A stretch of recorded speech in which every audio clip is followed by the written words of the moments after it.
Yo, yo, yo, what's up, people? Welcome to this episode of The Game. It's currently the 6th of December, 2021. Thank you for everyone joining us. In this episode of The Game, myself and Mr. Harding will be covering the Facebook and Microsoft earnings reports. And through reading those earnings reports, we're going to give our predictions and opinions with regards to who we think is going to run the metaverse between Facebook and Microsoft. And I will personally be going over the Grayscale Metaverse report. For those who don't know who Grayscale are, they are a would you say they're an asset management company, Mr. Harding? I don't want to get that wrong. Pretty much, yeah. They're like a crypto asset management company, basically. Yeah.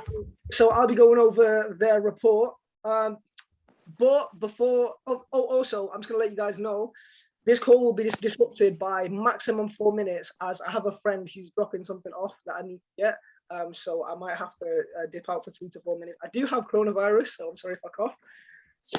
Excuse me. But before we get started, there is a disclaimer that me and Mr. Harding must say. So please take this in. Neither myself nor Mr. Harding are financial advisors. Nope, I'm not a financial advisor. I have no idea what I'm talking about. Everything that we say that actually aligns up and correlates, just like when we said that the S&P 500 would pull back, just like when we said yesterday that there would be a dead cat bounce on the crypto markets, just like when, just a lot of the stuff that we've said that's actually come correct is just a coincidence and a correlation. We are not financial advisors. If you are unable to mitigate any risk, then please contact an accredited financial advisor. We're actually working in collaboration with one. So if you want to actually start investing based on anything that we're saying without doing your own research, then that's what you'd need to do, talk to a financial advisor. However, we highly recommend you do your own research. So that's pretty much it, really. Also, all investing and trading comes with risk. Yeah, like literally all of it. There's no such thing as it not. So is there any particular flow you want to do? Like, do you want me to do the Grayscale report first? Do you want to do like Facebook and Microsoft? Yeah. You go first because you're ill. So let's get it out of the way for you. All right, let's go. Okay. Make sure my OnlyFans is closed. Joking. Right, so okay. Now, one of my favorite rappers, she's called I won't say my favorite rapper, but a rapper I respect called Nadia Rose. Like I saw she posted recently, I just made £7,000 off OnlyFans. Spotify, we need to talk. Right, damn. She invested in crypto, she's gonna be up. Right, so Grayscale. So first of all, who are Grayscale? Let's just go on the quick about.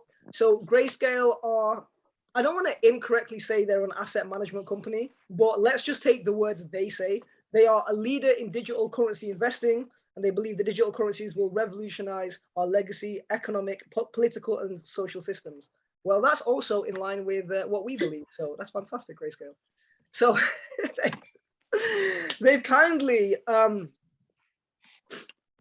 submitted a report in November 2021 with regard to the metaverse. So here is a major key before I go through this. I've actually read this twice, so I'm going to skip over things which I don't feel are too important, as we don't want to read every single word from these 19 pages. But just to give you guys some ultimate kind of like finance game, you want to go to the source of where the big players play. So let's say like JP Morgan, BlackRock, Bank of America. I could be making this up, but I swear Bank of America have a 90-page crypto report that's on our to-read list. Is that correct, Mr. Harding? Or am I making that up? No, you are very correct. Out of all the reports that we've got, that's the hardest one it's been to get hold of. Yeah. So obviously not all reports are super accessible, but this is how accessible this page is. So Grayscale Metaverse report. So I just want to show you guys that sometimes it's really not that hard to get the data. So your favorite YouTuber, including but not limited to Coin Bureau, Alexander Lorenzo, such crypto YouTubers, this is where they'll go. They'll go directly to the source and make content about it. And we always say that reading's way more powerful than watching. You take more information. Anyway, enough about that. So the Metaverse by David Grider, head of research and Maximo Research Analyst. Shout out to these guys. Okay, so I believe that this first page is worth reading in full. So crypto cloud economies are the next emerging market investment frontier and the metaverse. The weather. The weather. Don't worry, I got it. There we go. Carry on. Oh no, I muted you. Wait. I muted you, Ninja. I'm back, baby. I'm back.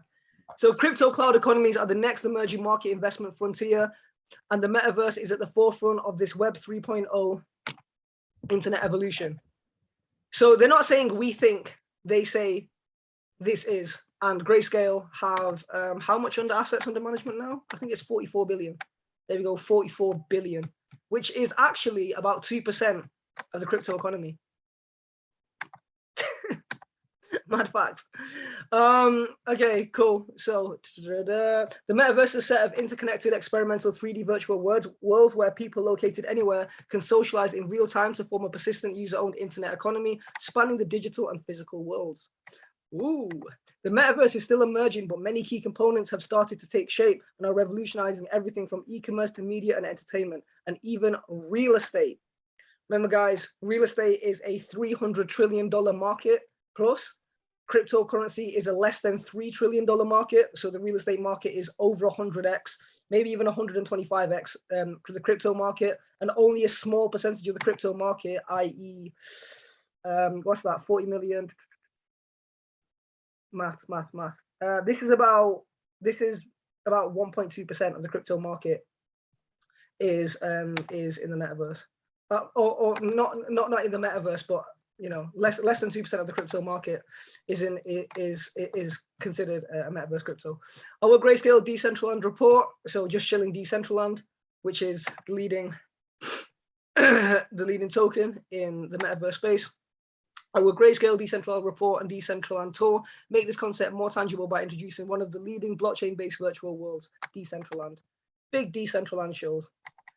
Projects like Decentraland are creating an open world metaverse where users can log in to play games, earn mana, the native token of Decentraland, with which users can purchase NFTs, including land or collectibles, and vote on economy governance, or create NFTs, giving them real-world interoperability for the value of their time spent in game. The potential of this internet evolution has started to attract Web 2.0 companies like Facebook, now Meta, which is shifting to a metaverse company and is changing its name to Meta.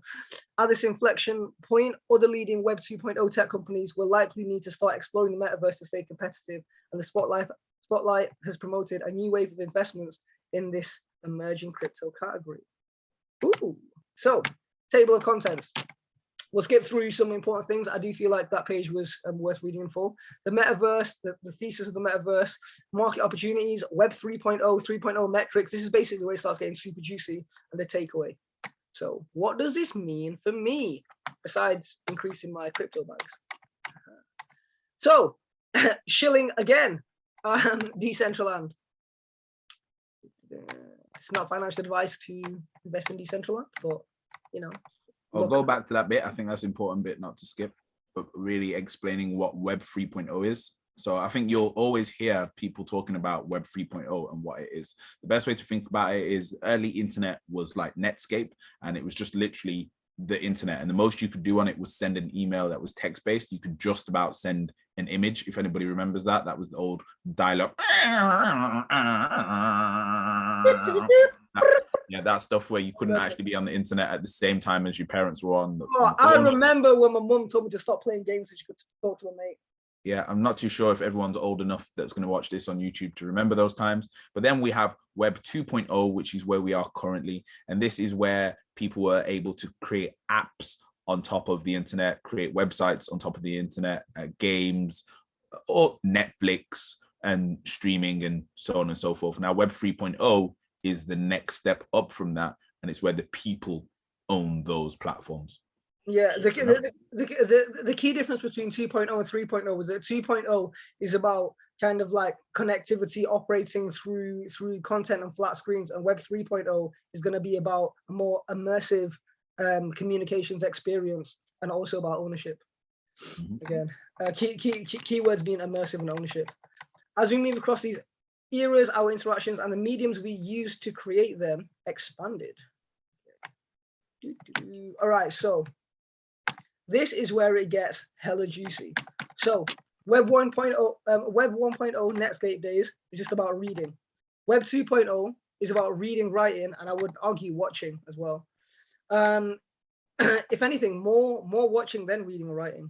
Web 3.0. See, I think it's also important, guys. Like, remember, we're just educators and we're just sharing our research. If anybody disagrees with anything we're saying, feel free to unmute your mic and challenge what we're saying, because we like a little debate as well. It's not just listen to everything that we say. And you know, Grayscale are a company that I respect, but even I disagree that it's read and write, even though they're $1 billion asset management company, and I'm not. But I still argue with my less than 6-figure current net worth that that read, write, and watch. Okay, so static text, interactive content, I would agree. Virtual economics. So this is basically the metaverse. Companies, Web 1.0, because I suppose Web 1.0 was more just like reading documents because there wasn't social media. 2.0 is about platforms. 3.0, I would argue, see, I'm disagreeing with this paper a little bit, right? I brought these points on. I would argue it's networks and dApps, keyword being dApps, decentralized applications, because that's what platforms are, applications. I'd agree. And then personal computers, Web 1.0, cloud and mobile. And then 3.0 is about the infrastructure comes from the blockchain. Cloud, I think it's interesting how we're going from decentralized back to decentralized. Although I don't really understand what they mean by Web 1.0 is decentralized. Because it was open source, wasn't it? Originally. Right. Okay. Cool. See, I don't know. And then all these big corporations came around, like Yahoo and Facebook. And now people don't really. People use Google for everything now. Yeah. People use Facebook to log in to everything now. So the internet's never been more centralized than ever. Like, if you look at it, most people, pretty much every single internet user, apart from if you're in China, at some point in their day will go through Google to do something, to search for a map, to go on YouTube. Something will be connected to Google. So Google's literally the internet, pretty much. Word, no doubt. I have a Google hoodie next to me, so I did an events campaign with them as a brand rep in 2018. Anyone interested? Anyway, these stats are insane, right? So US average daily hours spent on select leisure activity. So the US average of watching TV is 2.8 hours, which I think is insane, because I've actually not owned a TV for many years, about a decade. 65 and older, they spend time on that TV, right? Boomers, would you be a boomer? You're 32. Are you a boomer? Am I a boomer? This guy. I'm a millennial, you joker. Wait. I'm wilding. Everyone must be laughing at me right now. This one coronavirus. Man just called me a boomer, you know. Nah. Wait. My mom's a boomer. Yeah, I'm wilding. How did you just do that? I'm wilding. A boomer is someone that was born in the illness. Coronavirus gets your head. Do I look like I was born after World War II? Just about to retire, Michael. Why not? Wait. So what's Gen X? Gen X is like the people born in the 70s, 80s. Oh, is that like my dad, basically? Yeah. Right, Millennials is 90s. Right. Okay, right. Crazy. So anyway. Wow. So as we can see, there is a reduction in hours watched as you get younger, which no surprise there. Playing video games. So the US average is not. Is it like this one? What's your opinion on this? Is this 0.3? I disagree with all this information. As in, you disagree. Does anybody else disagree? Put disagree if you disagree with this information that in America the average person plays games. I think it's got to be more than that, surely. It can't be 0.3 hours. Have they not heard of Candy Crush? 0.3 hours, bro. That's 20 minutes, bro. No way. There's no way the average person is playing Candy Crush for And 20 minutes. no way Gen Z on 0.7. Nah, In that's America wrong. as well. Nah. Yeah, they got this report wrong. US Oh, kids. they got their data from Goldman Sachs. That's why. Oh, okay. Goldman Sachs like to troll, innit? Yeah. That's They got to always be been it. It's It's all gotta be. Goldman Sachs' fault. Anyway, our social lives and gaming are converging and creating a large, fast-growing virtual goods consumer economy. It is estimated that the revenue from virtual gaming wars could grow from 180 billion in 2020 to 400 billion. Now, this is the most conservative I've ever heard. Yeah. That's Bro. not what ARK Invest is saying.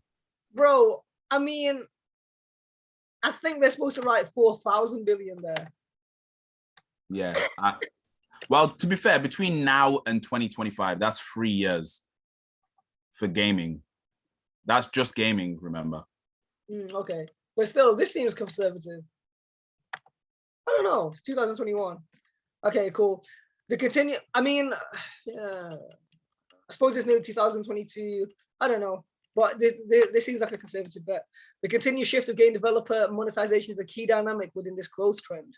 Players are increasingly moving away from paying to play premium games towards free games. And now we're moving into play to earn. Okay. So this is in 2020, there was about 150 billion in in-game spends for things that you can't even monetize. Sounds crazy to me.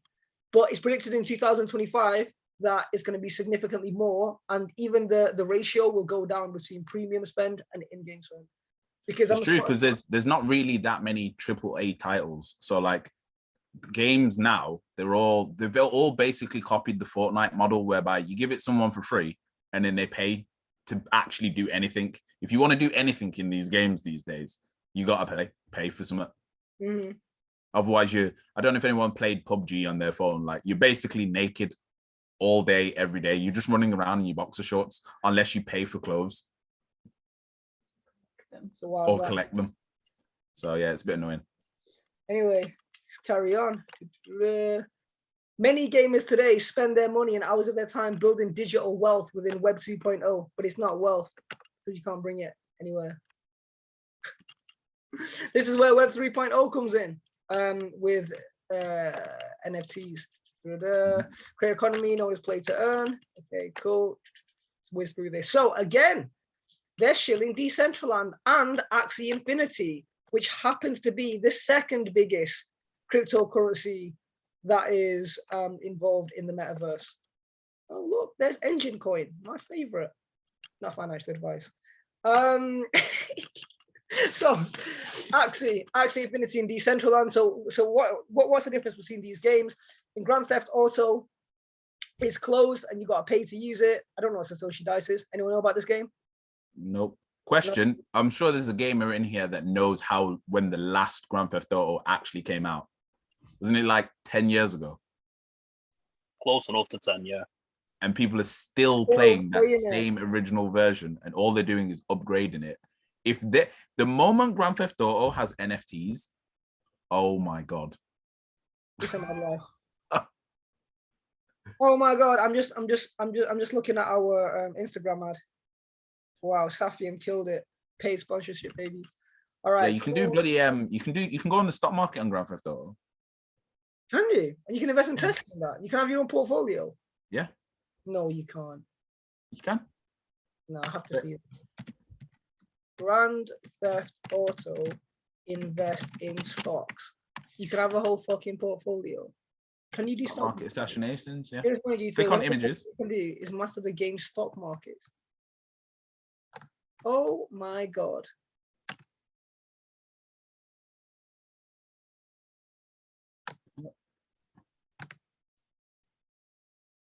Wow. Does anybody have any experience with this? Can anybody just comment or not? That is crazy. Okay, cool. Back to the report. Cool to know. Cool to know. I don't actually own a console, so I won't be playing anytime soon, but it's important to keep on top. Okay, gaming is just one of the most immediately addressable segments where the value is already starting to naturally shift to Web 3.0. That makes sense. Okay, let's have a look at this. Global metaverse potential total. I'll be honest, I don't really understand what this means. I think it's like the potential value and where it's coming from. So a lot of the money is going to come from developers, a tiny bit from hardware. A lot of it is coming from digital events. So online events, advertising, and social commerce. So anyone with any marketing skills, you can kind of see that there's going to be potentially 0.600 billion in the metaverse just floating around in advertising. Yeah, that's crazy. Global metaverse potential. So is this basically based on like the world statistic of what is spent on advertising in the world? Yeah, so basically they're saying that the metaverse at the moment is worth 27.5 billion, but they're saying that it can get to at least 1 trillion, pretty much. You know what's crazy? This was November 2021, where the 3.0 metaverse crypto network set at 27.5 billion. And a month later, if that, it's already increased to 39 billion.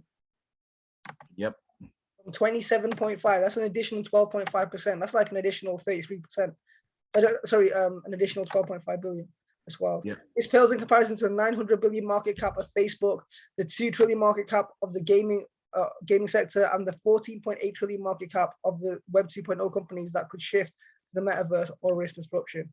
Well, I think they're shifting, especially Facebook. So Facebook changed their name to Meta. Facebook have a 900 billion market cap, which is basically just under Bitcoin, which sits at about $1 trillion. So I think Facebook alone, even without involvement of everybody else, can literally triple or quadruple the whole metaverse by themselves.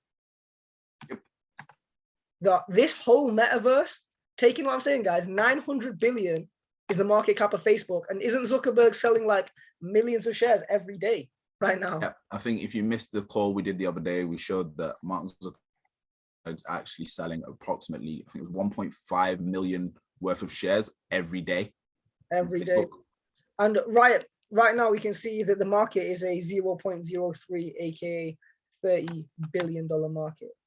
That's wild. Okay, so let's just skip over this text. Let's just have a look at the pictures. We all like pictures, don't we? So we have to note what they're shilling. Exactly. So let's just note what they're shilling, and none of this is financial advice. So they're basically saying in-game assets, Ethereum. You can use Ethereum as an in-game asset. I'll leave it at that. You can use USDC and USDT. Axes. You know what?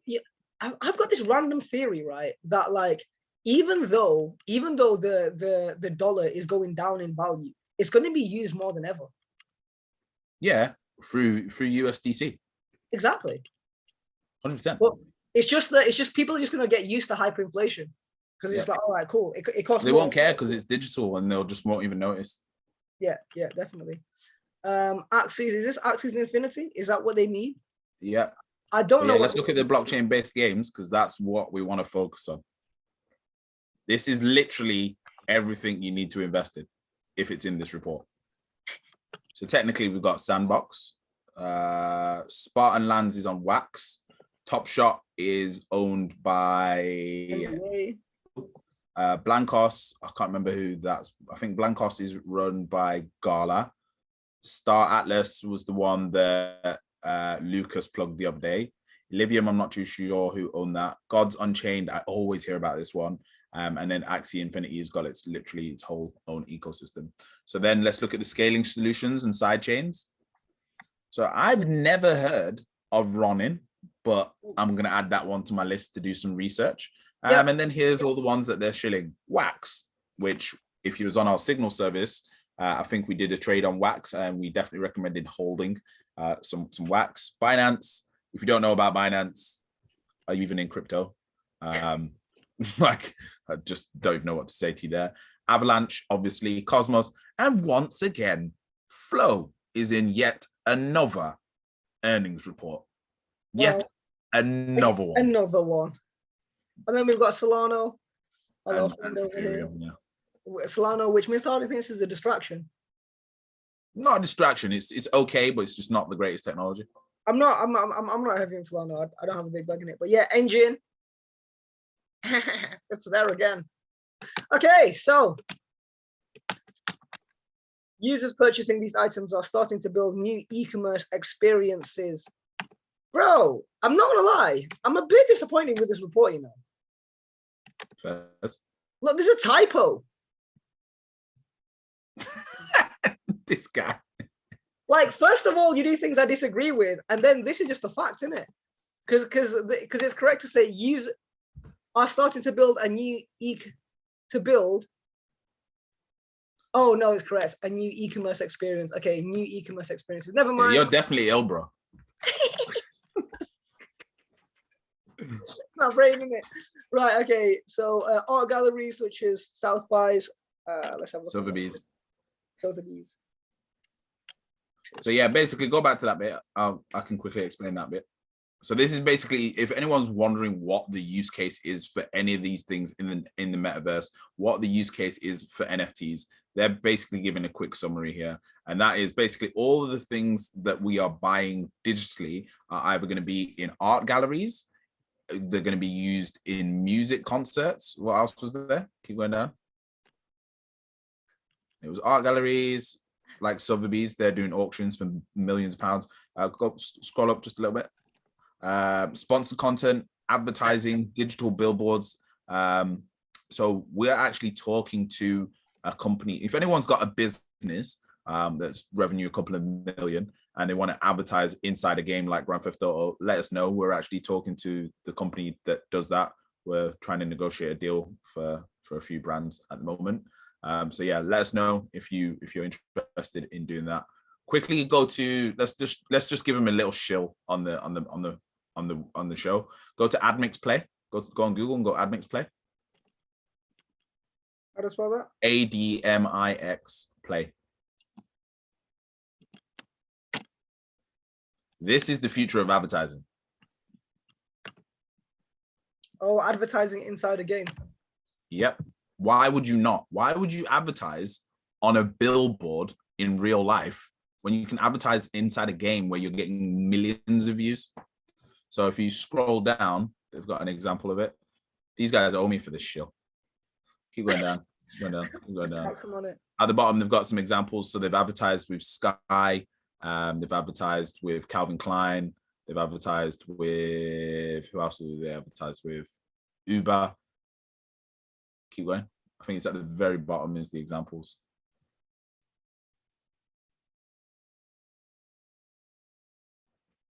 If you go down to the bottom where it says advertisers. Can't believe I thought I found a spelling mistake. There we go. So yeah, McDonald's. Yeah. I know about shit like this. Wow, like it's not just McDonald's, it's explicitly.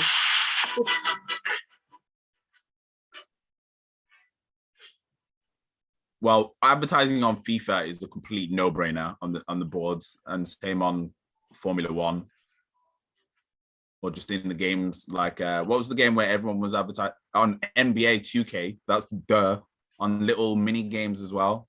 Wait. You know what I find so fascinating? Look, the fact that it's got a whole price. Like this is very specific now. It's not saying McDonald's. It's saying, goddamn, medium iced coffee, $3.15. Strawberry and cream pie, $1.40. Like this is a different level of advertising because it's a very specific product, not a generic brand. So we're gonna start seeing actual like Jordans, like the specific Jordans, and like the price in games and such things like that. Yep, mad plug. All right, let's go finish off this report. This was good. Very cool.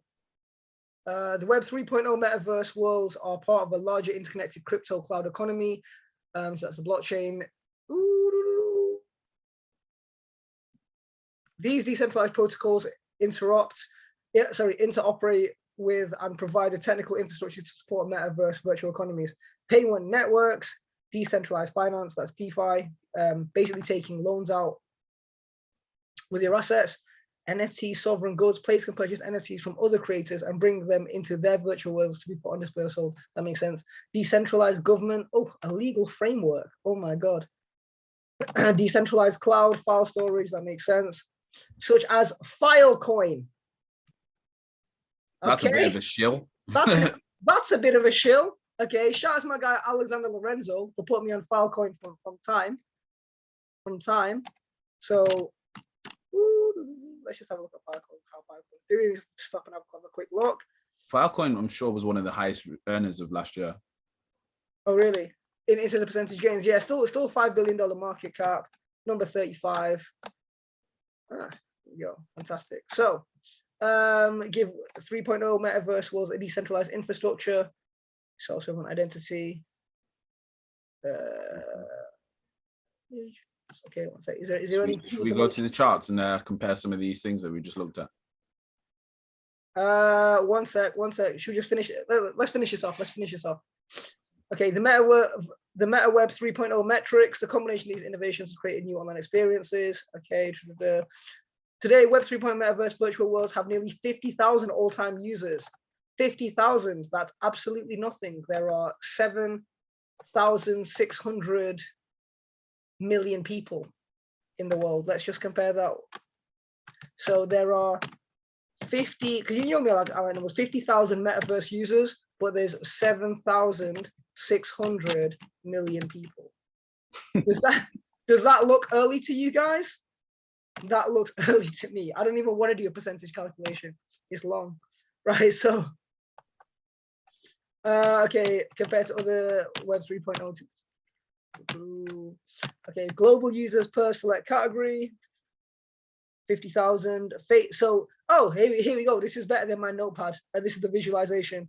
So there are approximately 50,000 Web 3.0 virtual world users, and there are 250 million gamers. So from here to here is my brain, 50,000, 250 million, add a zero, that makes it 50x, right? No, that's a 50,000x.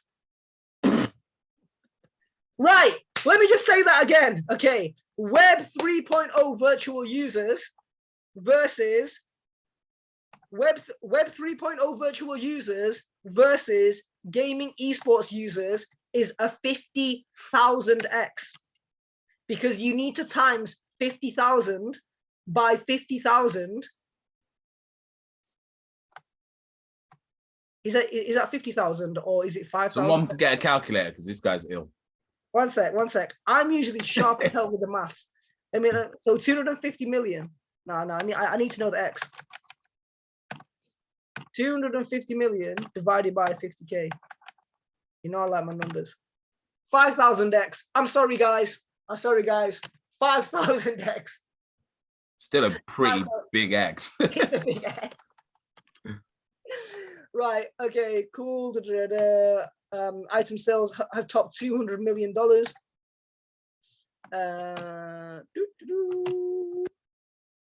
Okay. All-time value spent on completed metaverse sales, 207 million. During Q3 2021, total crypto fundraising totaled 8.2 billion with the Web 3.0 NFT segment. Still small numbers, to be fair.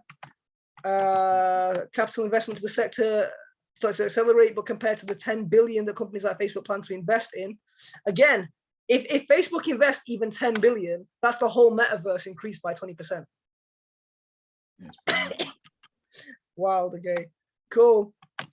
So the takeaway, the metaverse is a digital universe that moves beyond the internet we know today. The vision for the future state of the web has the potential to transform our social interactions, business dealings, and the internet economy at large. The metaverse is still taking shape, but with Web 3.0 open virtual world crypto networks are offering a glimpse of what the future of the internet may hold. Nobody really knows exactly what's going to go on in the metaverse. As people adopt it, people are just going to make it their own thing. Okay, so this is a little bit about Grayscale. Fantastic. We can skip the disclosures. Right, cool. I think that pretty much sums up the report. Woo! Boom. Thank you very much. I'm sweating. Being Israel as well. Much appreciated. Let's give Ninja some love for going through that despite literally having coronavirus.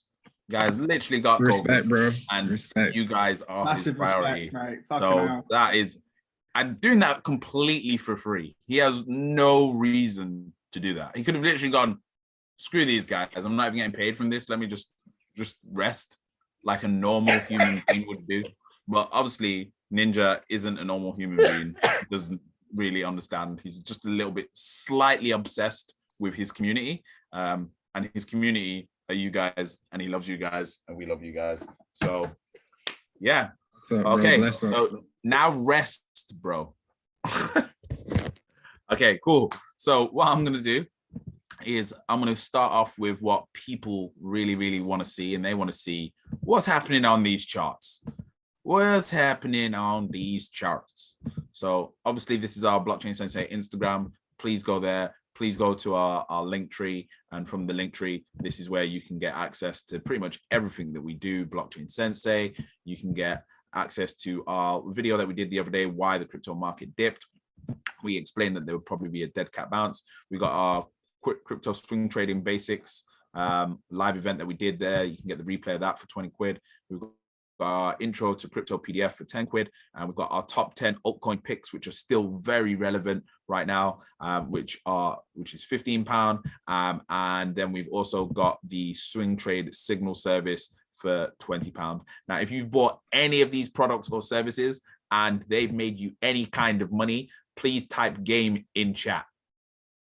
Or if Blockchain Sensei has made you any money in any shape, way, or form, please type game in chat. Back to the chat. Woo! Oh, I like that. There's a few people saying game.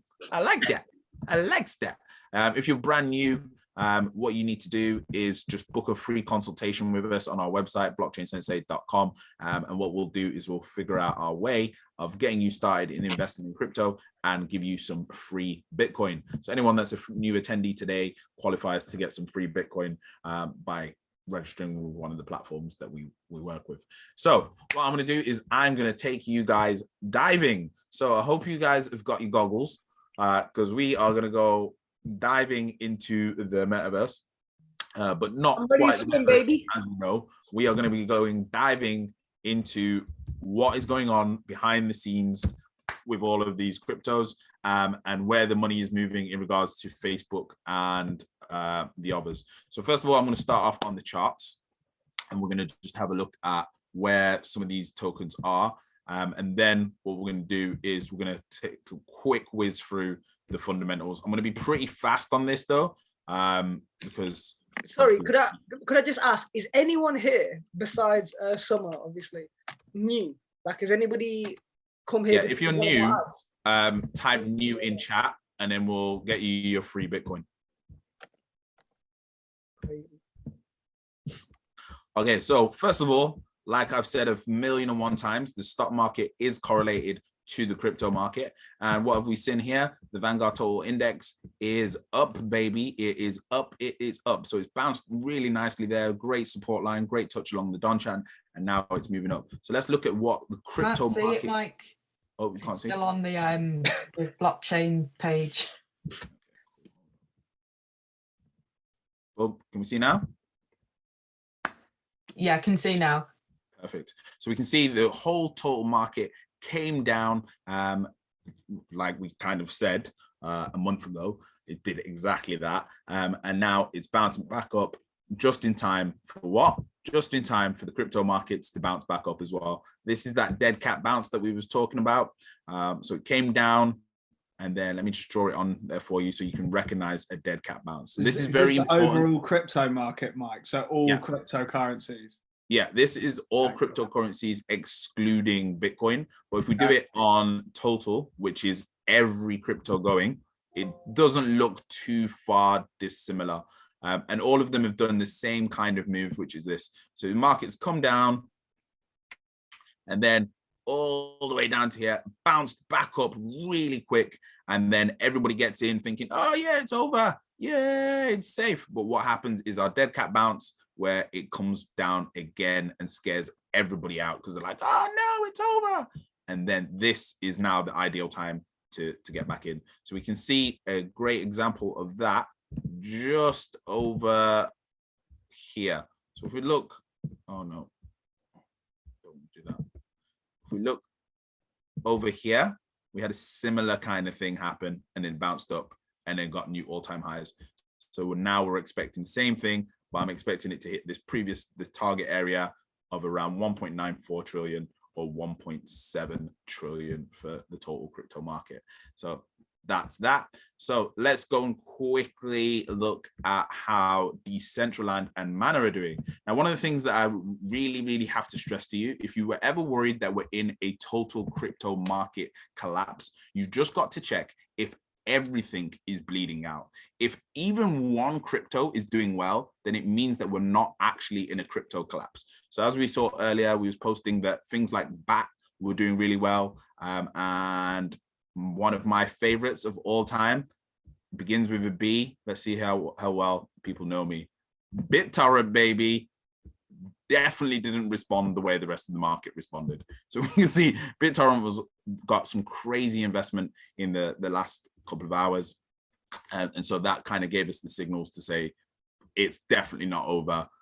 We're definitely not in a bear market. We're still going up, baby. So let's go and have a quick look now at Mana. So that is in my portfolio. So that should be over here somewhere. So yeah, here is Mana. This is what Mana's doing at the moment. Let's go to the weekly first to give you a bit of an idea of how it's been performing. So Mana has actually been on our watch list that we've been giving out to people since we started. I think on our first ever watch list, this was on there. So congratulations to anyone that invested on Mana. From when we've been saying, this was the last time that we suggested people that we made a purchase of Mana. So if you followed us then, you would now be up, let's see how much, at least 800%. Congratulations to those of you that, well, no, because it's dipped since then, but you get what I mean. So let's just calculate now where we think Mana is going to go from here. So when we look at the indicators, the RSI is coming down. So that means it's got space to go back up, which is always a good sign. So Mana from here, where am I predicting this is going to go to? I'd say if we take this as the impulse up to here, then come back down here, maybe it might get up to $12 from here. So potentially $12 from here, potentially, if things go crazy, $26 from here. So anyone that was in it back here, happy days. Make sure you're holding on to your Mana. So now what we have to really ask ourselves, is that possible based on the market cap? So that would be from here, a 200% move. So based on the market cap, if someone wants to pull up the market cap of Mana, whilst I go over to Sand. So let's go over to Sand.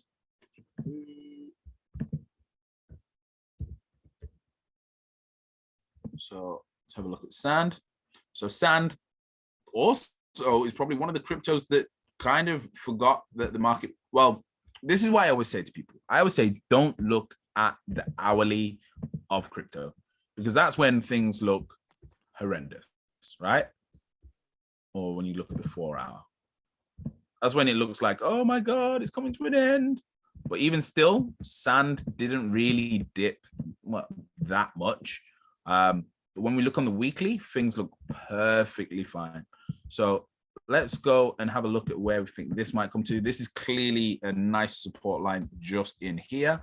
So let's just quickly.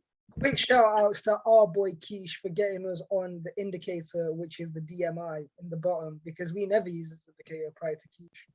Yeah, so this is looking like it could still go to $13 and a maximum of $29 on Sand. So that would be from today a potential 145% move or a potential 450% move. So again, you want to check the market cap and see if that's realistic. Someone want to pull that one up for us. So the market cap of Mana was 6 billion. Do we think it's possible for Mana to go from 6 billion to 12 billion? I definitely think so. Yeah, 100% think that's realistic. Even to 24-30 billion is realistic, because Shiba and Doge did those. Yeah, and then the final shield that I want to do is Wax. This is for so we can see how this has been behaving.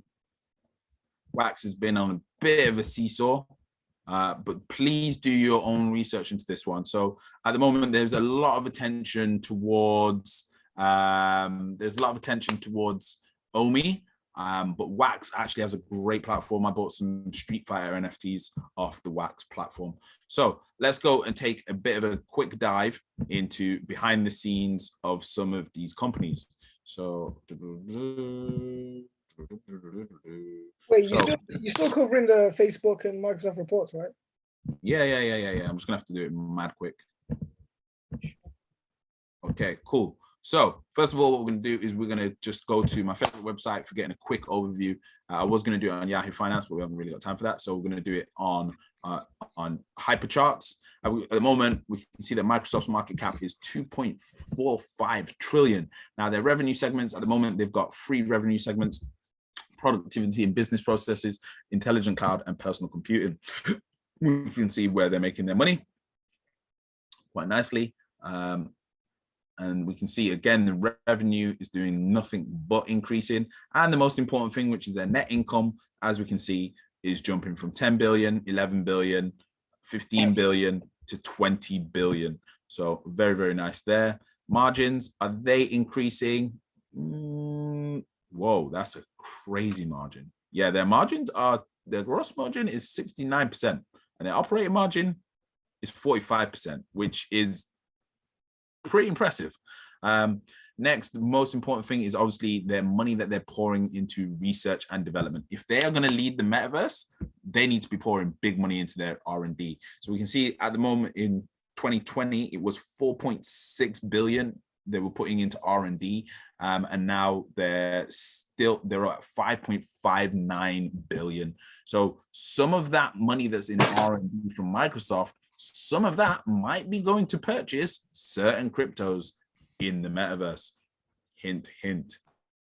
So then we've also got the revenue growth, and then we've got the cash flow. Now, the most important thing we really want to know is how much cash are they sitting on? Because once we know how much cash they're sitting on, that's how much money we know that they've got to play with to actually put into the markets. So I'm just going to quickly be very cheeky. So again, how do you find this inside information about a company? You just go to their earnings report, which you can get from Investors Relations on Google. Just type in Investors Relations and then type in the name of the company, and then you'll get the shareholder letter. So what we're trying to find out is how much cash is Microsoft sitting on, and how much spare money have they got to invest if they wanted to invest into crypto.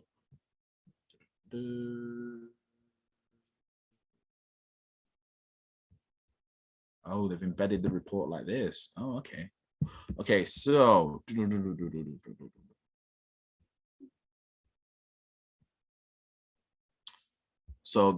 what we're also going to do is look at the returns on Microsoft, because I think Microsoft, for me, you're not actually serious about making money if you're not invested in Microsoft or Apple, in my personal opinion, because you probably use them all day, every day, and probably have started. Wait, here's a great question. How old was you when you started using Microsoft products? Type that in chat. Think about it.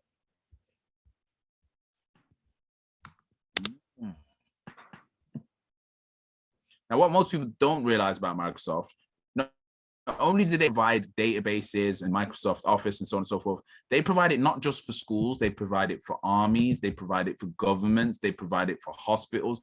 Everybody in the world uses Microsoft. So when they release their Microsoft HoloLens, guess who's going to use theirs? They're not going to use Facebook Meta. They're probably going to use the Microsoft Metaverse for doing stuff. So I'm just trying to see where all their money's come from. So we've kind of gone through that already, but we're just trying to get to the cash. Where's the cash? R&D. Aha, cash. Here we go. How much dough they got?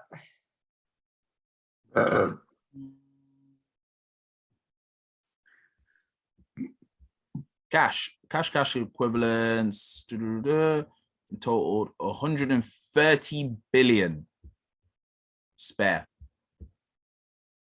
So yeah, they've got a bit of dough. So now let's just quickly go to Facebook and see if they've got anything anywhere near similar to that kind of dough just floating about.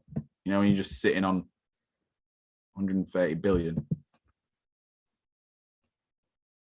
Okay. Let's just quickly check in chat. Yeah, everyone's been using Microsoft straight from the womb as early as they can remember. So yeah, you've been using it the whole time, but how many people are actually invested in Microsoft? That's the interesting thing. When are people going to stop using Microsoft? Guess what? You can't, because the whole metaverse, guess what all the coders build on? They don't build on iMacs. I keep telling people this. Pretty much the whole of the crypto world is built on Microsoft. Yeah, crypto. Ninja, your dad's a developer. Yeah. What kind of computer does he have? There's a Windows computer. There we go. Does anybody know any coders or developers that don't use Windows? I sure as hell don't. Okay, cool. So let's just look at this right now on Microsoft. Microsoft is looking an absolute beaut.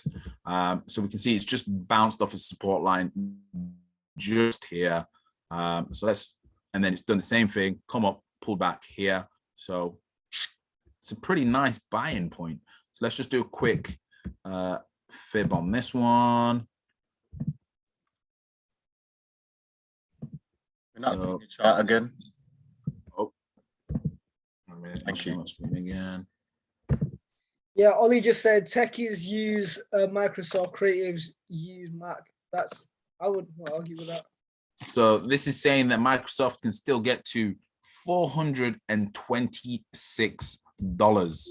So that is from where we are right now, a 33% move. And on top of that 33% move, guess what you're going to get? You're going to get some dividends. Why? Because Microsoft pays dividends. So let's just quickly go to a website that will give us the kind of rundown of how Microsoft performs annually. Now, remember, the main aim is to beat the bank. For me, if there's any company that I put the majority of my profits into, it's Microsoft, because like I've just explained, like they're not going anywhere. Everybody uses them. Every government in the world uses them. Like, come on, you know what? I think. Okay, so I'm gonna bring like a kind of interest, a philosophy that we kind of have a blockchain sensei, and that's what you cash out into. So just like I tell people, cash out crypto profits in Bitcoin, Ethereum, maybe Polkadot as well, and or Litecoin, maybe Binance Coin. Microsoft stock and Apple stock is literally in the long term better than fiat. So instead of taking profits in fiat, it makes sense to take your profits and then just reinvest them in things like Microsoft and Apple that are always going to be steady. User. Okay, it's finally letting me do it. So Microsoft, don't worry, we're going to have a look at which big players are invested in Microsoft, and we're also going to have a look at what patents they've filed, because that will probably give us away who's probably going to win this battle. So at the moment, performance-wise, 52-week performance of Microsoft would be 51%. Not bad. So let's go to Facebook and compare that. Don't tell me I can't even search it as Facebook anymore. Jarring. You've got to actually type Meta. These guys. On the charts. Yeah. Okay, so Meta. Still rated as a strong buy. Yeah, performance 39%. So it's good, but it's still on the charts, Mike. Is it? For me, it is.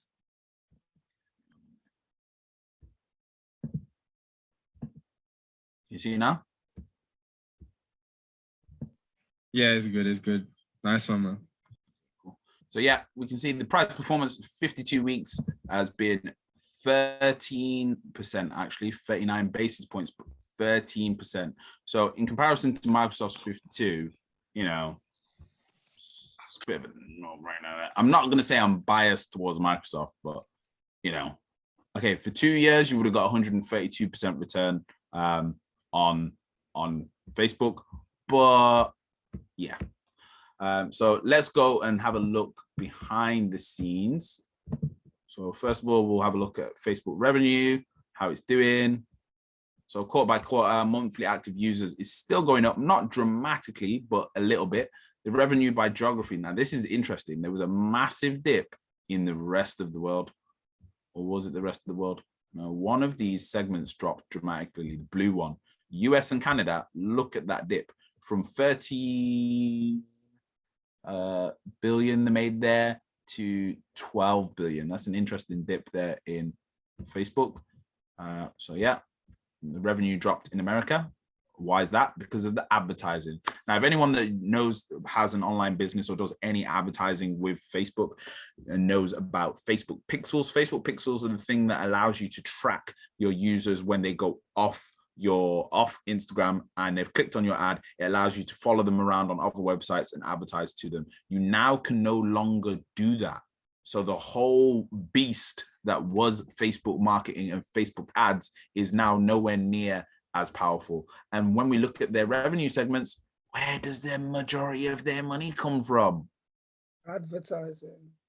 And if it can't do anywhere near what it used to be able to do, they're gonna struggle to raise, because that's basically their bread and butter. Literally their bread and butter. Literally the reason why Facebook are moving into the metaverse. Well, one of the major reasons why Facebook is moving into the metaverse and doing, you know, the whole publicity thing, changing Facebook to Meta, is because they're trying to capture the most momentum for the emerging economy, because their economy is dying. Which they are finished. Facebook is, in my opinion, I think Facebook's finished. It's game over. Like, the only thing that they had was the ads, and now the ads don't work. Question: go in your DMs and tell me how many bots have messaged you about NFTs in the last 24 hours. Oh, for me, it's wild. Oh my God, I thought I was the only one getting all of them messages. Nope. It's all bots. Facebook are desperate, and they're allowing people to have the bots because nobody's actually engaging with the platform anymore. So to keep the ad rates high and keep justifying how much people are spending, they're allowing these bots to actually exist. So yeah, very interesting. And look at their net income. It's not actually increasing. This looks like a downward slope to me. Yeah. So sales and marketing, yeah, it's going up, but it's not. It's gone up by what? 300 million in comparison to Microsoft's 1 billion. If we look at their growth, their revenue growth as well, look, it's down. Cash flow, free cash flow, 9.77 billion. Cash, 58 billion. Okay, so they got a fair bit of cash, but what was Microsoft's again? I can't remember what theirs was. Let's just go again. I can't find it. But anyway, right, so that's that bit done. Let's go and have a bit of a deep dive into who's buying what with the big whales. So first of all, we'll have a look at Meta, and we'll see what the big players are doing, what the big boys are doing with Meta stock. Are they keeping it or are they dumping it? And when we have a look,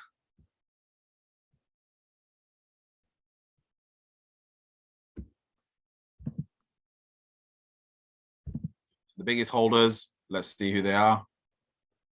Surprise, surprise, Vanguard and BlackRock. They're up on their position there.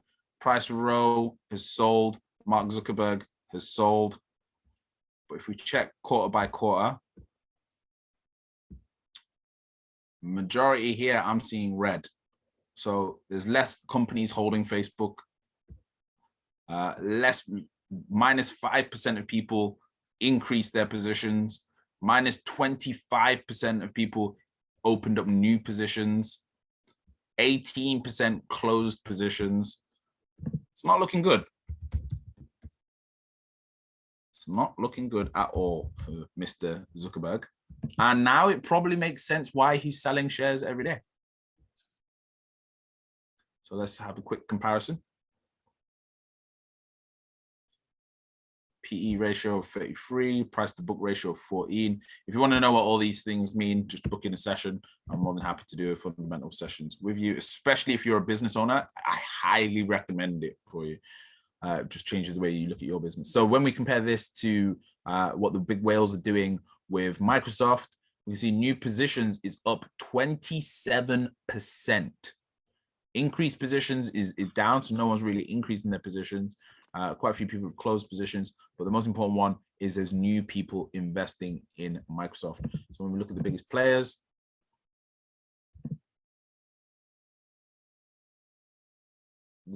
Vanguard own quite a bit here, actually. Well, this kind of tells the story.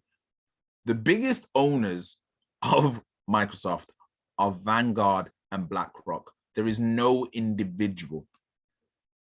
Whereas with Facebook, there's an individual called Mark Zuckerberg that they have to get him to do what they want. Whereas here, they've just got a free-for-all. So yeah, and if you look at the amount they've increased their shares by, that's not a small amount. Yeah, these guys are selling, but in comparison to what these guys are doing, the top 5, yeah, crazy. So yeah, let's go and have a bit of a deep dive and see who's got any patents. So sign in.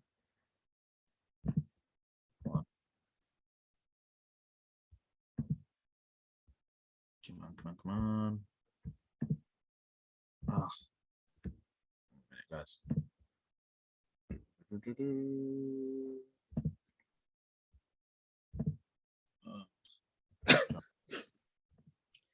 Shout out to Rick that actually subscribed to this swing trading signal service during this live call.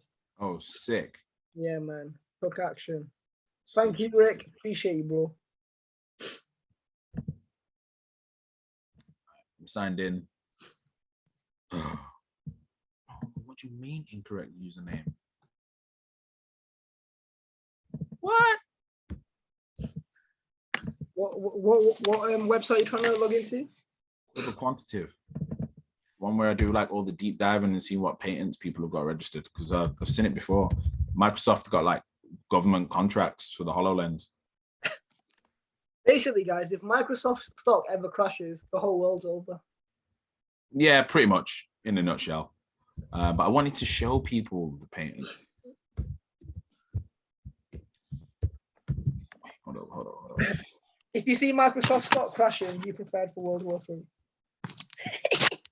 Yeah, it's very unlikely Microsoft stock will ever go below 50%. Now that I've just shown you who's got most of their money in there. Oh, okay, right. I'll just create a new account. Fuck. Oops, just swore, sorry. All right, so who are the newbies in here? Yeah, let's find the newbies. Yeah, Summer, obviously. I invited her to this call. Amy, you going downstairs? Just a second, guys. We're going to go to Q&A literally after I've just shown you guys this. I think it's very important to show you this. That is all. Okay, win. Okay, let me know when you can see my screen. This is deep diving on a different level. Government contracts. Let's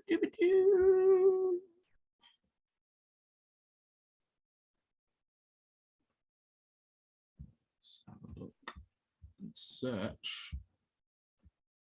Oh, you should be able to search. Oh, they've changed the website. Okay. BA, MRK, MBZ, Hawkins, MMS.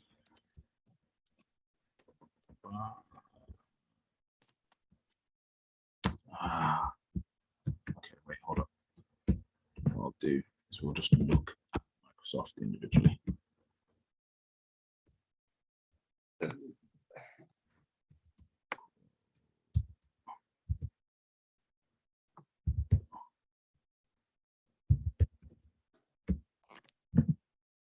Go. Highly recommend just playing around on this website, guys. one of my all-time favorite websites to actually find out the truth, what's going on in the world. You might uncover some pretty dark stuff though that you probably don't want to know, but yeah, very interesting. Oh, there it is. Government contracts. Department of the State, 4.7 million. It literally like a couple of days ago, 2 million, 1.4 million from the Nuclear Regulatory Commission. Look how many government contracts they're getting in one day. 244 million pound government contract from the Department of the State. What for? 244 million pounds, guys. That's a slightly big amount. And then when we go to the dashboard and we search VR, we go to patents, you'll see his name pops up. VR.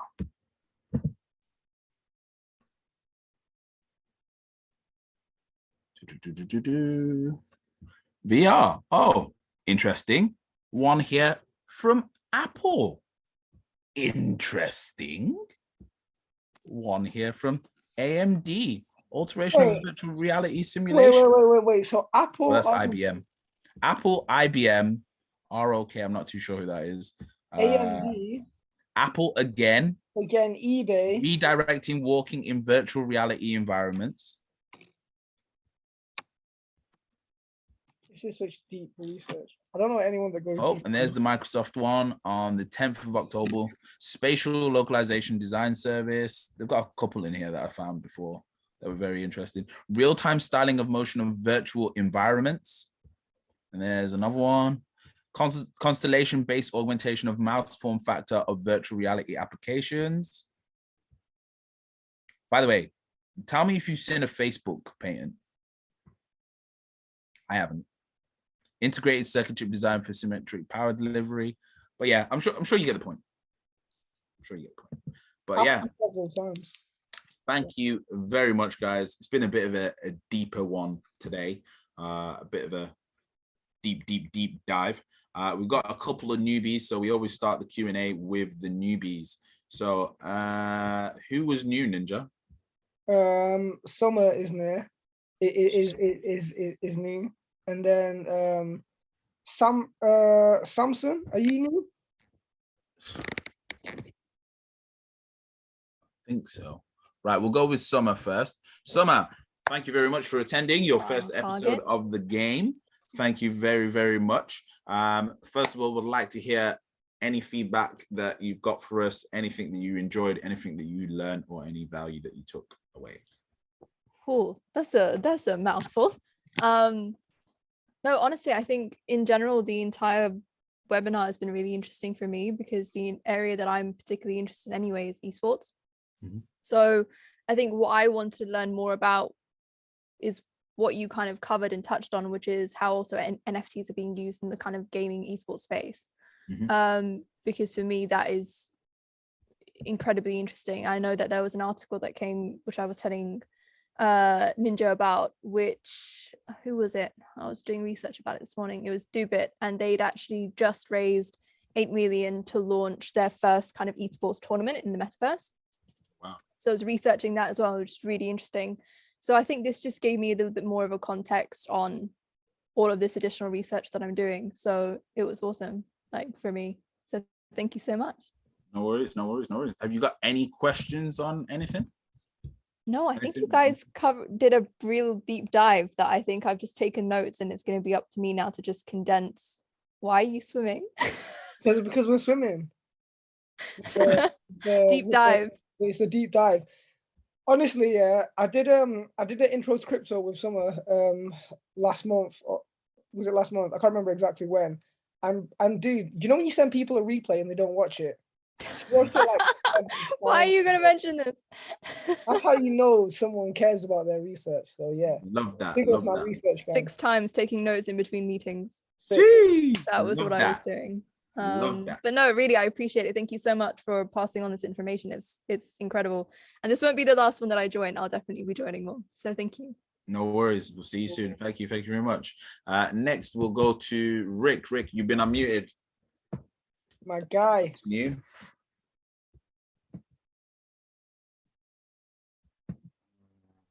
Yo, Yo, what's up, Rick? Go on, my can you bro. see me? Yeah, I'm good. Man. How are you? All good. Any feedback or anything you learned or anything you really enjoyed about today's show? Yeah, I was actually surprised about today's show. I didn't expect it to be to that extent. I mean, I've heard about the metaverse and everything that's been going on, but I didn't expect it to be at that scale, you know. And honestly, I'm excited to see how it goes. And I signed up for the crypto signal service today, so I'm also interested to see how that goes. But yeah. Nice. Any questions on anything? So far, so good. I mean, usually I speak with Ninja, but I'm more interested in, in consultation. Probably then I'll have a lot more questions to have. But at the moment, I'm calm. Brilliant. Thank you very much. Let's go to Adamo. Adam the Brave. Man, like Adam, what you saying, broski? Yo, what you saying? What's good, King? What's good? You know the dealio. Feedback and questions, broski. Another great call. Love the knowledge. My question, I guess, is I'm a little bit confused on the potential for like sand and mana in terms of like coexisting. I hear that. In terms of like the interoperability of them. Well, like, yeah, I guess for the future of them coexisting together, surely, the way I think about the metaverse is there'll be like one sole project and everyone will be using that. Sort of how at one point in time, Facebook was like the mainstream social media. So I was interested to know what you guys' opinion is on which one looks more promising. It's not going to be a one. It's going to be several, because there's several. Like, think about it like this, right? For every real place there is in the world, there can be a metaverse version. How many countries we got? 150. How many cities we got? Thousands. There's going to be thousands of meta worlds, in my opinion. I agree more with you, Adam. I think potentially there is going to be a dominant player, just like what we said happened with the internet and Google. There's going to be a dominant player. Meta might have changed their name, but as we've just seen when we take a deep dive, they're just really not in a position unless they just drop Facebook altogether and just go, right, screw this, we're going to just focus on this. Even then, Facebook, everything's just lining up to say Decentraland. Like, Mana just has bigger players behind it. Like, Grayscale have a whole fund based around Mana. Grayscale hold the most amount of Bitcoin. They have the best contacts in the crypto space. Nope, like, period. Like, all signs point to Mana. Do you not think, okay, maybe not thousands, but do you not think it could be like several major platforms? Yeah. Just like with video, like, some people use Vimeo, some people use YouTube, some people use just only use Netflix. But it just depends. It's going to be like, depending on, same thing with the gaming space. Like, there's Nintendo, Microsoft, and Sony that are all in the space. Like, and then you've got PC gamers and mobile gamers. So there's more than enough space for everybody. But I think there's going to be a dominant player, just like how PlayStation is kind of the dominant player. Well, it's weird with the gaming space because PlayStation by name are the dominant players, but Nintendo by numbers absolutely are murking everybody. When you actually look at the numbers, Nintendo's numbers are ridiculous. Is it not PC gamers? I thought there's more PC gamers than other gamers. Yes, but then PC gamers is Microsoft again, so it's weird. It's a really strange one with when it comes to PC gamers, because it's not. Yeah, it's a bit techie there, but yeah, Microsoft hands down are just in the best position to win, and I cannot stress enough for people to go and have a look at NVIDIA Omniverse. I think the real winner in all of this is NVIDIA. It's not even Microsoft or Facebook. It's NVIDIA, because their graphics cards and the servers that they're going to be giving to Microsoft. Like if you do your research and the returns that you can get on NVIDIA and dividends, NVIDIA has been doing like 60, 80% returns a year.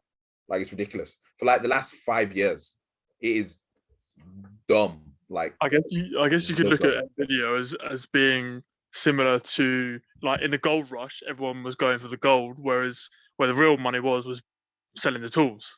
You know, NVIDIA is selling the tools; they're making the real money. Yep, 100%. And even with crypto, like NVIDIA is literally. I personally think NVIDIA is the most important company in the world right now.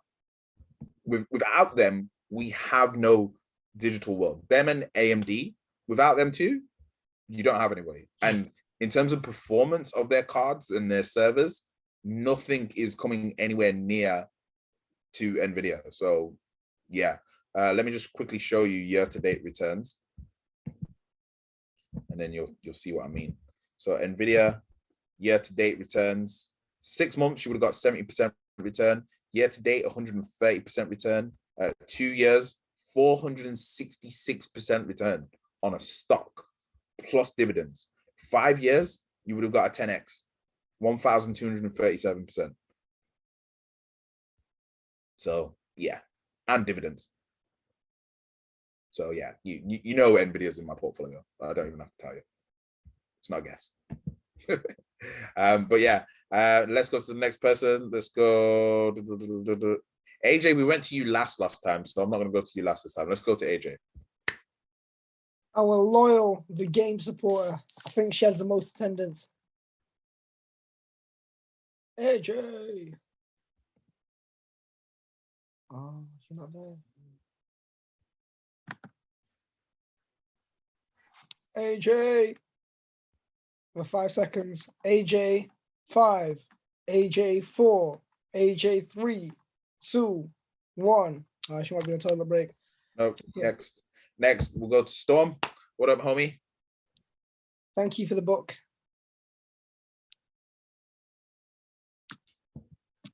Be great to hear from Storm as an NFT creator.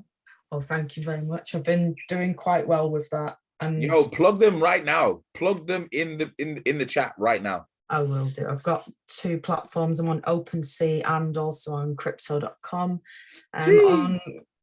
On crypto.com, it's crypto.com/NFT/profile and then /Storm Kunis.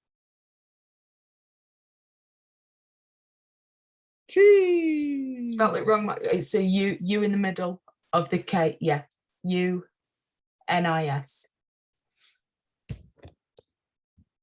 Oh, it's spelled on Twitter.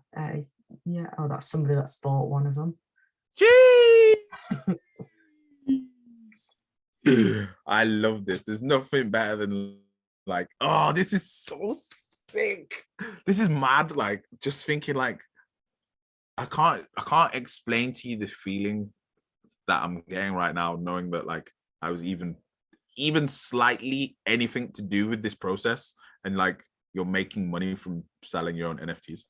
That's literally anything I make from it, I just reinvest it, and then it's obviously doubled and tripled. I bought some Decentraland with it before it went up. Sand, a few other cryptos as well, and it's just doing really well. Jeez, love really that. Cool. I like that. Love that. So guys, if you're thinking of buying someone an NFT for Christmas, you know where to go. $4. Come on, guys. Let's go and support Storm. Let's do it. Any questions now that I've finished shilling all your work? You've pretty much covered my question. It was to do with Facebook, but I've just got a question. What are you excited for about the metaverse, both of you? Me, I would say healthcare. Oh. Yeah, I think it's going to change healthcare dramatically. It's going to allow people to get the best surgeons from around the world, like on the metaverse. Like you'll be able to get like the best. What it's going to mean is doctors are going to be worth so much. Doctors are finally going to get paid what they're worth. And teachers as well.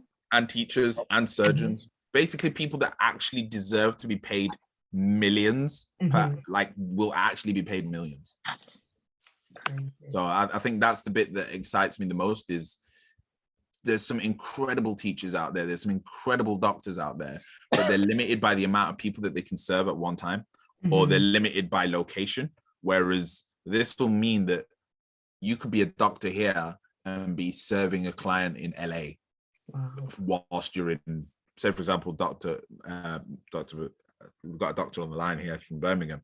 Like he could be operating in the metaverse or giving a consultation, like a full body check on someone, or checking someone's tonsils in real time with or whatever via the metaverse, and being paid like £2,000 an hour. Whereas you can't do that currently. So that's the bit that I'm the most excited about. Me, I'm most excited. Like, I'm not excited for a specific thing. I'm just excited to see where to see where it goes in general, and then adapt to the environment as and when it comes. So one of the more specific experiences I'm looking forward to is like virtual gigs, because obviously I'm an artist, I perform. So I love the idea of like performing in front of 5,000 people in different pockets of the world. I feel like I'm there with them, and I feel like they're with me. So yeah, I suppose as an artist, that's what I'm most excited about. As a businessman, I'm just interested in where it goes in general, and how, you know, others watching Sensei are going to adapt to that environment. That's good.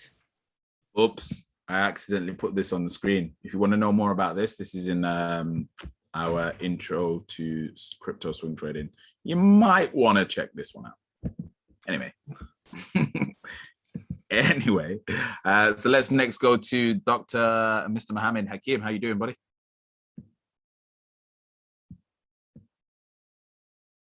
Where's he gone? He was just there. It's your turn to unmute. Unmute. Am I audible now? Yeah, you're audible now. Yes, sorry, yes. We got you, buddy. Thank you very much indeed. Thank you. I think you make my life a lot easier, because when I sit and research, I have a number of questions, and then when I listen to you, those questions come down significantly. It still leaves with more questions, and but it does put a lot of questions to rest as well. Thank you. I mean, I can't say exactly what I derived from this, but I think everything was interesting, because everything was interesting, very informative as well, especially how the Facebook is moving their money into metaverse, whatever. And I'm thinking, if you hold a stock in Facebook, are you better off or worse off, or I don't know. So these things don't really, as a doctor, you don't get time to research and dive deep into this. But every time I come over to listen, there's so much to learn, and it leaves me wanting to know more and more. So much in so little time you've covered. Thank you very much. Oh, thank you. That was great. I appreciate that. Thank you very much. Let's go to let's go back from the top. So AJ, we missed Curtis. You've been unmuted, buddy. My bro. Can you guys hear me? What's good? Yeah, I mean, I think this has been my favorite week because I'm a gamer. Oh, sick. Man said favorite the game. And approximately, Curtis, how many games have you came to? Because I think you've came to at least 15 this year, alive. Yeah, minimum 10, minimum. Jeez. Cool. Come on. Yeah, so everything's been just mad interesting, and I'm about to buy a PC, so I'm just where can I take it and things like that. It's just. I'm gonna ask you a very cheeky question. You're buying a PC. Have you ever invested in Microsoft? No, I haven't. I haven't invested. No. Wait, have you got any stocks yet? Have you started? I'm not in stocks. Because I remember we had this conversation, but I'm still not in stocks. I'm planning to move my crypto over. All right, Curtis, I'm gonna holler at you, and we'll book in a session. And I'm gonna show you some things about Nvidia and. Yeah, that would be dope. And 100%. Be like, Oh, that's why people invest in stocks. Yeah. Appreciate that. No worries, buddy. No worries. I'll hit you up. Yeah, man. Good stuff, though. Good stuff, guys. No worries, man. Let's go to the bottom. Zoom user. Who is Zoom user? Is that Jerome? It's normally Jerome. Hi, it's me, it's Jordan. Oh, Jordan. It's always Jordan or Jerome. It's the real ninja. What you saying, broski? Serious one. Yeah. I'm good. Another great call. I was curious. Where do you guys stand on Gala? Actually, because I did the deep dive, and I'm just wondering. I'll probably just divide up what I'm gonna put in and then split it between Sand, Mana, and Gala when I feel like it's the right time to go in. Okay, I'll be honest with you. I've not done any fundamental research on Gala. I've not done any TA on Gala. I'm going to do some TA on Gala right now. Okay, cool. I'll be honest, I'm not in Gala either.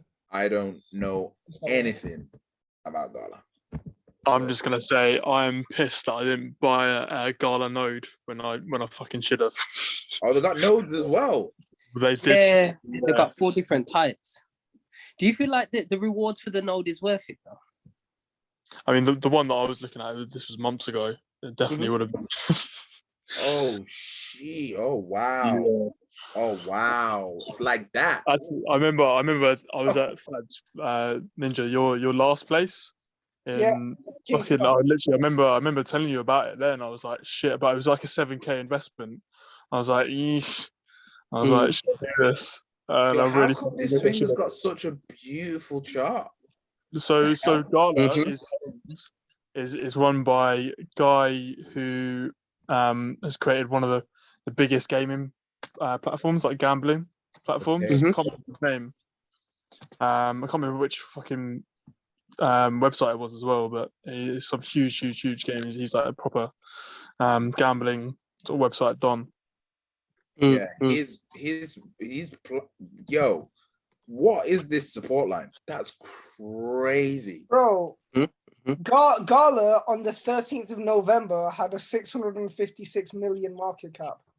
656 million market cap, and now it's on 3.6 trillion. So it's done like a 6x in market cap. Gala's done a 6x in like 1 month. So yeah, I missed that one. Yeah, I've slept on this one. Yeah, this is okay. So from where we are now, price points, I would say potentially 289% up to 1.4, and potentially still an 8x left in it, potentially. So yeah, have a look at that one. Great question. Is John Boy still in here? Was he gone? John Boy's gone. Oh, we missed John. All right, no worries. No, he's always got a good question. Next, we will go to a question from Samsonite. Samsonite, you've been unmuted.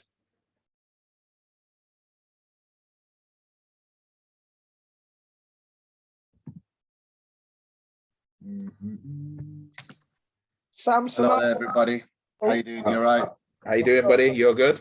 I'm good, thank you. Yeah, great show again. Interesting to see your guys' view on the metaverse.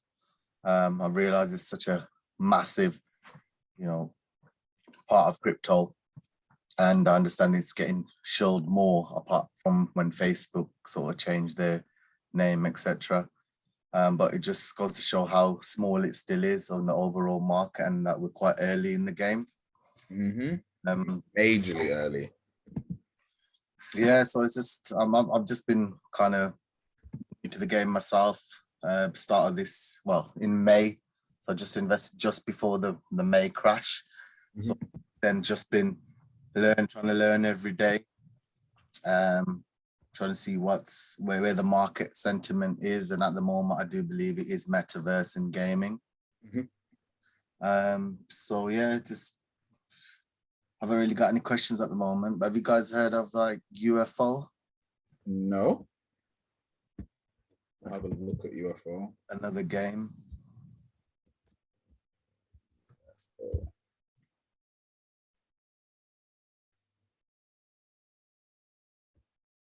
truth. That's the one, yeah. This one here. Yeah, that's right.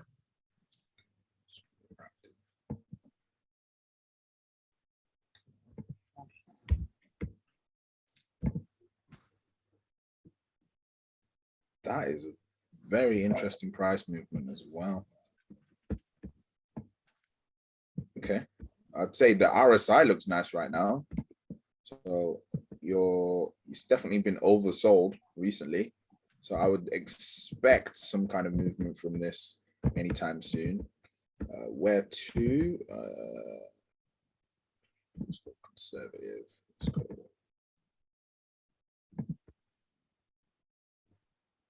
To 0.00174, which is a potential. Oh, so yeah, it looks like it's going to beat all-time highs, not by a lot, but by a bit. So you got, I think that's 120%. I'm not too sure because the decimals are too small on this one. I don't really know anything about this one, so I'm not going to really comment too tough on this one. So yeah, I apologize on that one.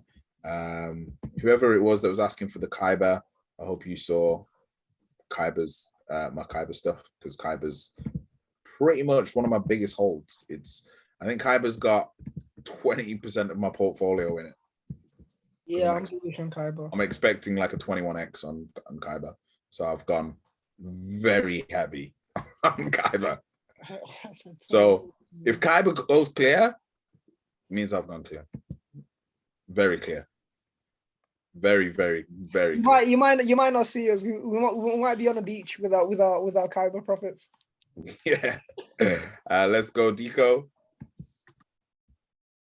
Yo, what's good? What you saying, broski? I'm good, man. How you doing?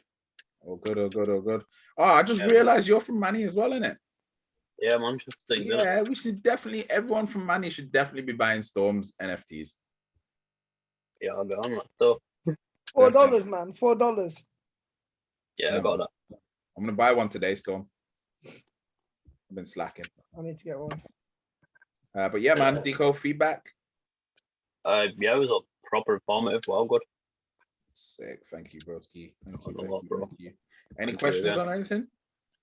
No, I'm just trying to take it all in and, like I say, just take notes and do my own research on it when I've got the time to. Probably after this, to be honest. Nice. As a gamer, as someone that I respect in the gaming space, what's your take on where play to earn can go? And do you think it's needed? Because I personally think companies, mainly EA, have been taking the absolute piss. EA have been taking a piss for years. Like, think about Ultimate Team and that. Yeah. The amount of money they've made off that alone is more than most games profit yearly. And that's off like one game mode. Mm-hmm. And what do the fans get out of it? What do the players get out of it? Absolutely. You get a good team, and then when the time the next thief comes out, you get none of that again. So you have to start again. You could spend bags on that game. Your older team, get the best players, get everyone in your best positions, and then start next year with nobody again. Do you know what the worst bit is about them? You put all that money into it, and they don't even upgrade the game mechanics. They have the cheek now to call it Legacy Edition. Yeah, you want to take the piss? They've been doing that on the Nintendo Switch for years now. Like, if you go back on it, it's like FIFA 22 is like 21, which is the same game as 20, same game as 19, same game as 18. Like, especially on the Switch, they're taking the piss with it. Nah, they are. But people still get money in it, so. EA bastards. Hang on a minute. Let me just check if they're a good stock. I've never done this before. Someone was asking about Chili's. Chili's got a great use case, but for some unknown reason, they're getting battered. I don't know why. They're getting banged differently. I don't know what's going on. Something didn't sit right with Chili's. So for me, if it doesn't turn around from here, I'm getting out. I've only got a small bit in Chili's anyway. So, and the only reason I got it, because I wasn't really a fan of it before, the only reason I got Chili's was because it turned up on Swissborg. And my golden rule is whatever's on Swissborg, I'm buying. It's a pretty shit investment strategy. Oh, it's on Swiss Borg, I'm gonna buy it. But it's paid off very, very well for me so far. So this is EA. So it's quite interesting. Yeah, you know what? EA's just hit the 200 moving average. If you was ever gonna buy EA, might be nice now. I've not done any fundamentals on it, so don't quote me on it. But the RSI is down as well. So potentially, if you're putting all that money into EA and you want to make some of your money back, put some money into EA. Makes sense. They've got a great business model. They're milking everyone, so might as well. Let's go Michael Mora. And we'll go Ollie, and I think that's everyone. Yo, hi. How you doing, buddy? Doing quite good. So the call was nice as always. And so far I have no questions. I'm just a bit tired because it's an hour later in Germany, so it's 11 p.m. Oh. I'm going to ask you questions first then every time now. It's all right. So yeah, thanks for the call, guys. Thank you, Sean, my bro. Any questions on anything? No, or man, what's your I'm fine. perspective on where the world of gaming and the metaverse can go? I think it has big opportunities because gaming is getting out of hand, because I see it for my parents. Mm-hmm. My parents start playing mobile games because of Corona. Oh my so days. yeah. They play just like Candy Crush, right? Or they've gone past Candy Crush? No, Candy Crush and Solitaire, things like this. So card games. Yeah, people don't realize, people don't realize that like that's still classed as gaming. And I found out the other day, Candy Crush has got, you can buy stuff on it. I didn't even realize. Oh my days, these guys. I thought it was just Farmville was the only dangerous one, but Candy Crush, people are making peas. I can't believe that. I need to find out who makes Candy Crush. That might be a good investment because these guys are amazing. They're not on the stock market, are they? Probably. Oh. Anything that makes over 100 million is always on the stock market in one way or another. Okay. Most of the time, 98% of the time, unless you're connected to some family office, aka House of Sound. So yeah, maybe I have a question. So I'm also thinking about buying a new PC, but I don't really need to. So I think I should invest in stocks. You know what I'm gonna say there, bro? Yeah. Yeah, I'm. If you don't need to, you've already answered your own question. Yeah, I know. Invest it, make the profit, then buy the PC, or invest it in Microsoft. Wait until your dividends pay you, and then get it. Yeah, it's simple. Yeah, it's simple. Well, you know better than this. Yeah, I know. You just wanted to be told again. Yes. Especially right now, in the way that the market is, you would be so upset. Yeah, I know. Yeah. Fair enough. I was waiting for like after New Year's, February. The prices normally drop for technologies. Yeah. So, Nvidia have got some crazy announcements coming. So the prices of all PCs are going to plummet. Yeah. End of Q1, Q2, Nvidia's going to drop some mad shit. So what's your opinion about that you won't be able to mine coins with the next generation of graphic cards? I think, okay, this is getting proper deep in now, but basically they've already started mining through supercomputers. So that throws the whole Bitcoin model out the window. Yeah, because as far as I know, you can also use the RAM. You don't need graphic cards. So yeah. Basically, Bitcoin is about to become crazily centralized. To basically anyone that owns a supercomputer is just gonna, which is basically only governments and massive corporations. So and energy companies are going to be mining Bitcoin. So they're going to make sure that the everyday average person can't mine it. So the hash is going to get too big for normal, like, like, I don't know if you understand, like, how everything went from normal GPUs to ASIC miners, and now the ASICs aren't going to be good enough. Once you involve supercomputers, it's just a different, the power behind supercomputers is just, the processing power is, you can't even contemplate. It's like the difference between the digit 10 and the digit 1 trillion.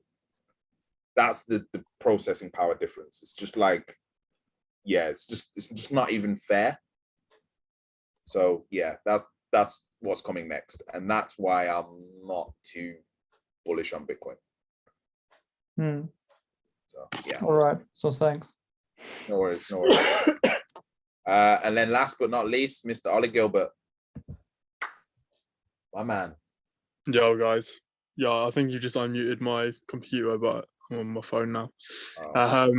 Yeah, as always, wicked session. Really enjoying sort of looking at the metaverse, and it's obviously hot topic at the moment with Facebook changing, and just the potential for it is huge. So I want to kind of drop a question and a shill at the same time. It's kind of I'm looking at Axie Infinity, and I'm seeing on there on Binance that even Binance are offering like 100% APR on staking. So Axie. Axie. Oh. Axie. Yeah, I mean they're all closed. You can't get in them now because they were sort of like pools in a way that you have to sort of get in quick, essentially. But I can see here Axie Infinity fixed interest 25%. You can do 7 or 15 days. Oh no, there was other ones for like 90 days. Yeah, but this is all good. 25% for 7 days. Yeah, on Binance alone, So I'm gonna stake some Axie right now. Yeah. But wait. You're telling me Axie has done a 60x? Is that daily? No, that's weekly. In September. Oh my god. Oh, that's really upsetting because I've never invested in this, and we mentioned this. This is one of the first things we mentioned when we did our NFT one. I didn't get in it. Well, how do you do this all the time, Mike? It's because I just didn't think it was that serious. I looked at Axie because there was a point where me and Dom were gonna like take playing these games seriously, and we looked at the actual gameplay of Axie, and it was shit. It's a shit game. So, and we were only gonna do it because we were gonna go traveling. So we was like, when we go traveling, we'll just play Axie Infinity in Indonesia and in the Philippines and just live off that money. Yeah, nice. That's literally what people are doing. So it was like, we'll just do that, and then the money that we make, we'll just invest that. But then COVID happened and the second lockdown and all the rest of that shit. It just fucked up our plans. And when we was looking at the Axie gameplay, it's shit, in my opinion. Obviously, everyone's entitled to their own. But if it's paying you this amount, it's not shit. No, it's not. It's the best game on the planet. Yeah. There is no game doing just no. Look, if you got in early and then you just held it, there is some people in the Philippines right now that must. Yeah, this shows what a problem. This is scary to think that Axie has done this and there's only 50,000 approximate users of Metaverse. It's just insane. And you can fucking stake it. What? For 25% at least. Yeah. I mean, I am my business partner, Ken Mack. He's got a bunch of this and he's staking like for 80%. He's like, I mean, he's playing big, like big money. And he's getting like 2,500 like dollars a day on this stuff, just in staking, let alone the actual the increase. Okay, guys, I'm gonna say do not have FOMO on this because Axie is actually a shit game. I'm guaranteed there is going to be a bigger game than Axie. I think Axie is like the equivalent of Pong. Yeah, it is. It literally is. It's really simple. It looks like at the time it's revolutionary, but I don't think Mario's even come out yet. Yeah.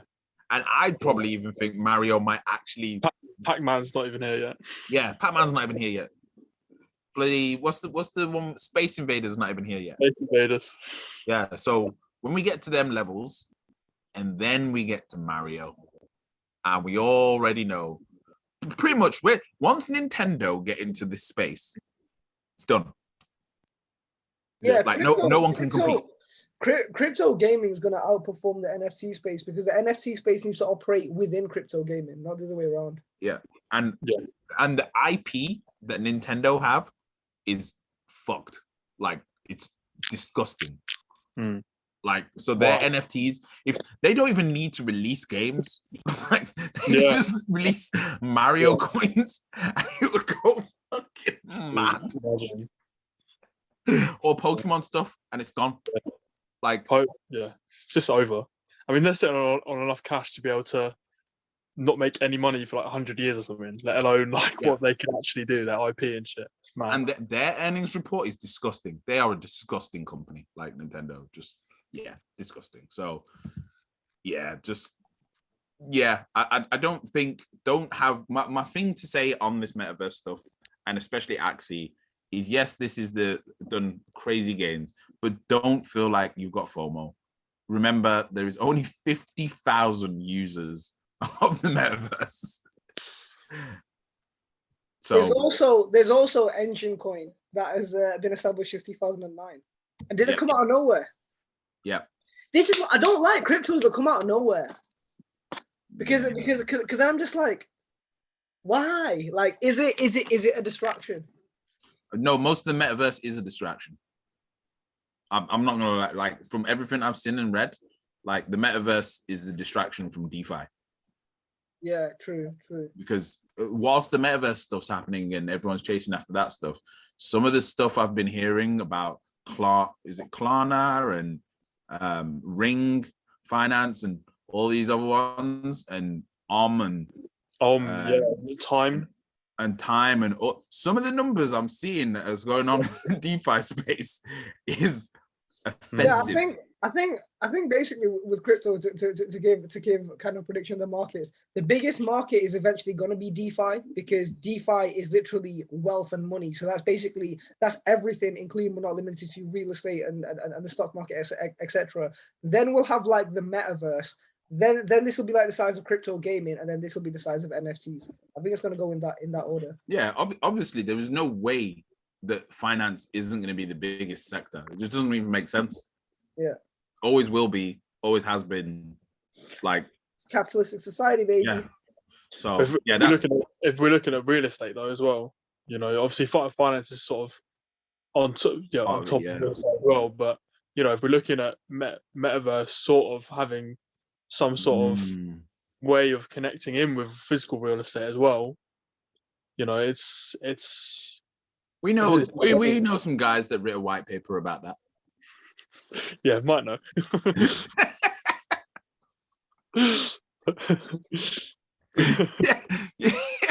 Yeah, I think you might. I think you might be onto something there, you know, Ollie. Yeah, might know something about that. And on that note, I'm gonna end this call. Enough with the inside jokes. Right, guys, thank you ever so much, especially those of you watching on YouTube, watching this playback. This has been another amazing episode of the game. I've been Man Like Mike, and it's my co-host and business partner, NinjaTea, blockchain sensei, and everyone that's been in the audience. These guys are the true players of the game. Let's make this money, guys. See you next week. Like, comment, subscribe. Love.